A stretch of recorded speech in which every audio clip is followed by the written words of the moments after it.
Are you prepared to make a great first impression? You only get one chance at making a first impression, so why not make it a good one? Hi, I'm author and dating coach Rick Soetebier. I help singles over 40 make better dating and relationship choices.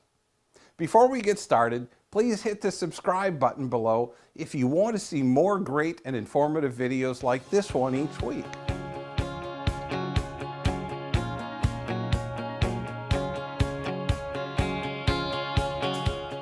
Earlier this week, I was having a conversation with a coaching client, and she brought up the subject of hygiene.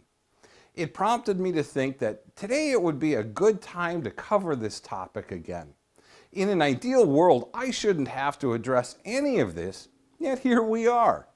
So today, let's talk about personal style and hygiene. How are you showing up?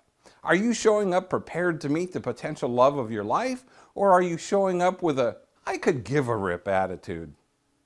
First dates are hard enough with nerves, high expectations, and worrying over what you'll talk about. Don't make it harder by neglecting your clothing and hygiene.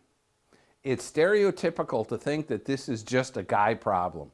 Believe me, it goes both ways, ladies, although I will admit men are by far the bigger offenders. Take some time to think about your first date. Where are you going, and what is appropriate clothing to wear? If you're spending a day at the beach, swimsuits and casual clothing is perfectly acceptable. However, an evening at the symphony will require totally different attire. It's important to communicate where you'll be going on that first date and what the expected attire is. I went on a first date many years ago. I drove about 5 hours to meet her for lunch, and then we'd see where it went from there. The day was going to be in the mid-90s, so I decided to wear khaki shorts and a nice short-sleeve shirt. We had a decent time, and she went home. We weren't a match, yet we remained friends and talked regularly over the years. During one of our conversations after she had ended a relationship, revealed her first impression of our first date. She was disappointed that I wasn't in jeans, boots, and a nicely pressed dress shirt.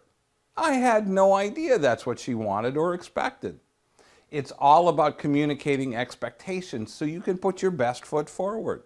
Otherwise, the best you can do is guess. One of the hardest things to get past is bad breath.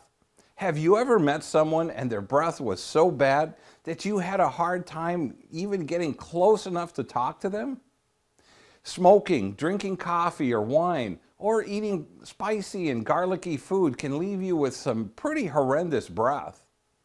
It doesn't make any difference whether you're on the first date or the 20th date. Bad breath is not only offensive, but also distracting.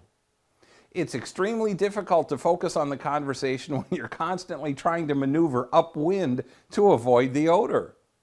Some odors are harder to get rid of than others. Think about what you're eating and drinking hours before your date. Avoiding food and drink that will cause bad breath 4 to 6 hours in advance of your date will help keep your breath tolerable, and it will be deeply appreciated by your date. If you can't stop at home before your date, consider carrying a travel toothbrush, toothpaste, and mouthwash in your car so you can freshen up right before you meet. Another great option is breath mints or breath spray. Carry them with you always. After drinks or a meal, pop a mint in your mouth and then offer one to your date as a courtesy. Next is oral health. This ties right in with the bad breath. In fact, bad breath can also be an indicator of dental problems. As a general assumption, I'm guessing you'd like to find and date someone that is in reasonably good health. Poor oral health can be a sign that there are or will be other health issues in the near future. If your teeth are stained and discolored from smoking, coffee, colas, or wine, there are plenty of whitening solutions on the market. Check with your dentist to see what he or she recommends.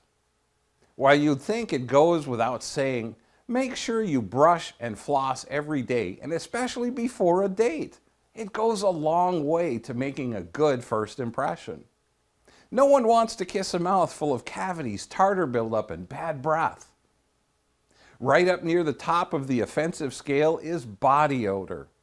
Like bad breath, body odor is pretty distracting to say the least.